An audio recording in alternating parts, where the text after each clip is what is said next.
Oke teman-teman, pada video kita kali ini kita membahas tentang kelebihan dan kekurangan dari sistem RAS ya. Video kali ini dibuat berdasarkan pengalaman yang ada di tempat kami ya.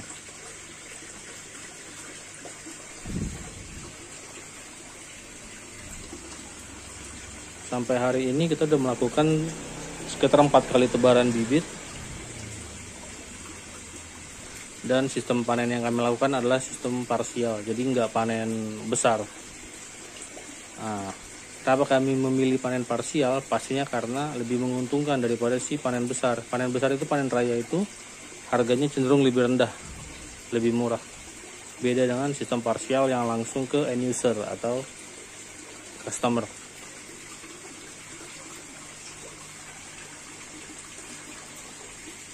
Nah, kalau kita bicara keunggulan dari sistem RAS, yang pertama kali mau kita bahas adalah tentang hematnya lahan. Hemat lahan di sini seperti yang kita lihat di sini ya. Ini kita untuk ukuran 3,5 kali 3, ini kita bisa buat 2 kolam yang persegi panjang. Di tengahnya juga kita udah buat chambernya. Dan ini hanya ukuran 1,5 kali 1,5, 1,65 lah persegi. Untuk ini sendiri ini udah bisa untuk pembesaran. Kemarin kita isi sekitar 220 ekor. Untuk ini 4 kubik kita isinya dia ada sekitar 420 ekor. Ini pembesaran juga. Nah, untuk yang deder, kebetulan ini dari kolam kita yang ada di depan kita pindahkan ke sini. Ini dia ada sekitar 1015 ekor ya. Nah, jadi bisa kita lihat ini untuk ukuran 12 kubik aja dia sudah nampung sekitar 1600 ekor. Beda ya untuk kolam panen, karena kolam panen kita taruh di depan. Bisa dibilang untuk sistem RAS ini sangat hemat lahan, mengingat budidaya konvensional tuh untuk 4 kubik aja dia paling banyak 100 ekor ikan yang bisa ditaruh. Karena lebih dari itu biasanya ikannya tuh udah siang hari pun nih dia udah megap-megap ya ke atas. Kemudian kelebihan lainnya kita bisa lihat di sini airnya cenderung lebih bersih ya. Awalnya juga kita pengen nyoba sistem bioflok gitu. Cuman kita mengingat ada kelebihan dan kekurangan dari sistem bioflok. Karena kita kan di sini di perumahan. Jadi memang dari segi estetika kurang menarik lah ya untuk bioflok itu sendiri. Dan sistem RAS itu kan kita bisa ngeliat ikannya ya kayak begini nih. Dari yang kecil, yang ukuran sedang, ukuran yang lebih besar. Jadi dengan air yang bersih itu, orang yang mau beli juga lebih enak lah ngelihatnya. Lebih percaya lah, lebih percaya untuk kualitas ikannya tuh baik karena dia dipelihara di air yang bersih gitu ya. Nah, sama kenapa kita pilih sistem RAS itu karena dia nggak merugikan lingkungan ya. Sistem RAS ini dia kotorannya itu kan ada di pengendapan, jadi pastinya cuma satu chamber kecil aja gitu yang penuh kotoran.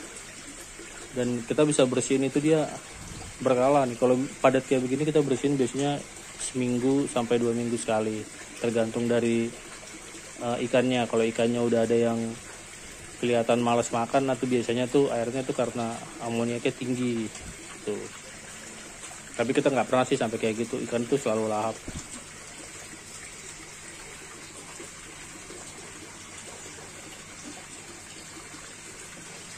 Jadi karena dia kotorannya itu hanya di satu chamber aja, jadi kita gampang untuk bersihinnya, kita gampang untuk memanagenya lah.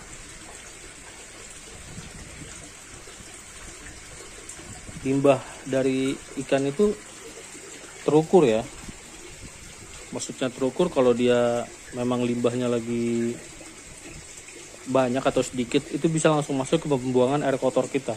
Jadi kita di sini buangnya langsung ke got. Nah, karena dia lewat got ya pasti dia ngelewatin rumah tetangga juga. Cuman kan pasti kan kotoran ikannya itu nanti ngikut ya sama air kotor kita, air mandi kita, air cucian, semuanya lah. Pokoknya dia nggak akan ada yang mampet gitu. Terus airnya juga ini nggak berbau, jadi bener-bener nggak merugikan tetangga kita. Dan selain itu sistem RAS itu nggak perlu aerasi yang gede banget, nggak perlu kayak supercharge atau root blower ya yang memang suaranya tuh bising. Di sini kita pakai LP100 yang low noise, jadi aman, nggak ada suara yang kenceng banget gitu yang bisa ganggu tetangga. Ini paling air yang gemericik begini aja, ini kan nggak mengganggu lah ya pastinya. Jadi ini sangat aman lah untuk lingkungan. Nah itu kira-kira keuntungannya dari sistem RAS. Tapi kalau kita bicara keuntungan, kita harus fair, kita harus bicara juga soal kerugiannya. Sebenarnya kalau kita bicara kerugian sih dia satu ya, tapi merembet kemana-mana gitu. Kerugian yang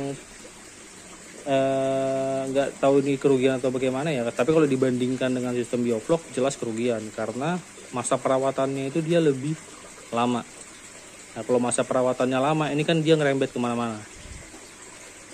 Kita bicara masa perawatan, kita bicara juga tentang si pakan. Nah kalau misalnya masa perawatannya lama berarti pakannya pun bertambah karena hariannya dia butuh sekitar 3%.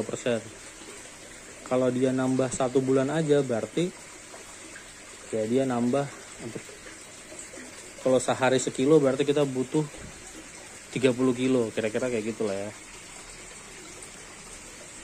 Jadi masa panen yang lebih panjang itu pasti mempengaruhi biaya produksinya yang tinggi. Selain biaya pakannya yang naik,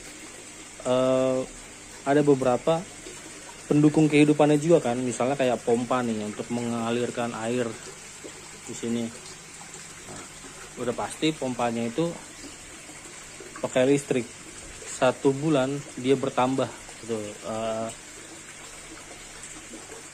Biaya produksinya dia untuk per bulannya pun akan bertambah juga ya. Begitu juga untuk aerasi. Tadi kita bilang kita pakai LP100, berarti dia juga untuk listriknya di sini bertambah lah.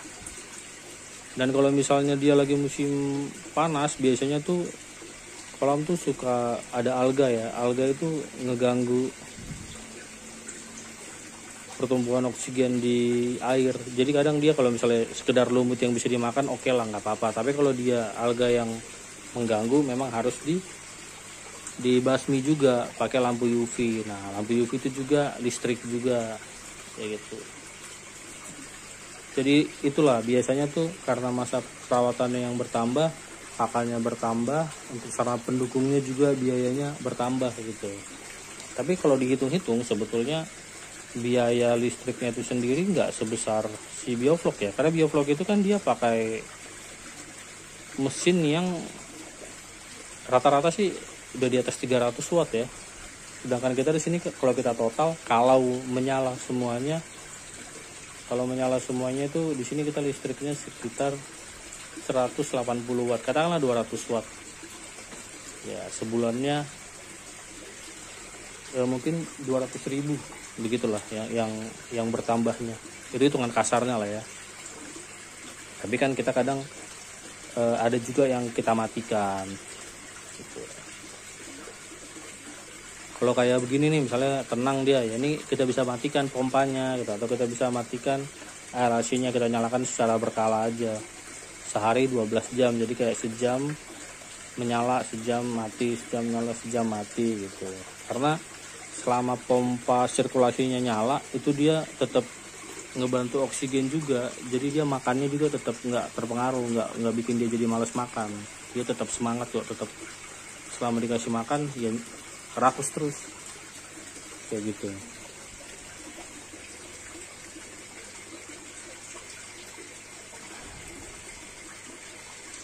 Kerugian yang paling berasa sebetulnya dari sistem RAS itu ya pakan ya, karena pakannya itu lumayan mahal dia. Untuk satu sak itu sekarang udah 300 lah kita bilang, tergantung daerah. Nah ini nih yang sering banget sebetulnya kalau orang-orang pembudidaya tuh bohong ya, bisa dibilang bohong ya. Konten-konten kreator tuh yang bilang sistem RAS itu masa pemeliharaannya lebih singkat. Enggak, itu enggak ada kayak gitu. karena dia jelas oksigennya harus kenceng, pompanya harus kenceng untuk dia makan banyak. Bahkan ketika dia makan banyak, ya kan kotorannya itu kan akan ditampung dan dibuang gitu. Beda sama sistem bioflok yang makanannya itu, sisa makanannya itu atau kotorannya, fesesnya diolah lagi. Nah, diolah lagi oleh bakteri flok, kemudian itu bisa jadi makanan pendukungnya dia gitu. Jadi FCR-nya si bioflok itu cukup kalau kita bicara kayak 1:1 atau 1:0,9 tuh ada gitu untuk bioflok. Tapi kalau untuk ras enggak.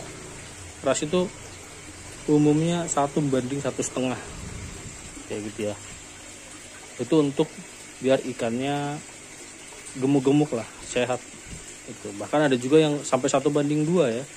Makanya kalau misalnya mau budidaya itu sekalian yang jumlahnya besar, jangan yang tanggung-tanggung. Kalau ini kan kita karena memang ya stress release juga di rumah, jadi 2000 ekor cukup lah. Nah, atau teman-teman bisa juga tuh kayak ya kita di kolam itu kita kasih makanan pendukungnya dia lah. Ini kan kita di sini ada kangkung, kemarin kita kasih daun pepaya. Makanya kita juga di sini banyak sih yang kita tanam. Itu di luar kita ada sente ya, daun talas ya. Ya pintar-pintar mengakali aja lah. Jadi kalau kita simpulkan ya teman-teman, perihal kerugian dan keuntungan sistem ras ini, kalau kita ngomongin keamanan, sistem ras jauh lebih aman daripada bioflok. Karena bioflok itu dia hanya butuh 15 menit mati lampu karena udah selesai ya semuanya. Tapi kalau sistem ras itu dia 40 menit juga masih kuat ya. Bahkan 1 jam di kami tuh pernah masih kuat gitu. Karena memang amoniaknya rendah, karena kotorannya kan terus dia, kotoran yang ada di kolam itu dia dibuang, nggak menumpuk di situ. Nah, jadi kalau kita head to head ya semua ada plus minusnya lah, nggak bisa head to head juga. Oke, jadi kalau kita simpulkan di sini, kalau sistem ras itu ya hemat lahan, airnya cenderung lebih bersih, habis itu dia nggak merugikan lingkungan ya dari segi kotorannya, baunya gitu, limbahnya juga terukur, kita biarkan dulu memadat baru kita bisa buang, jadi itu aman lah untuk lingkungan.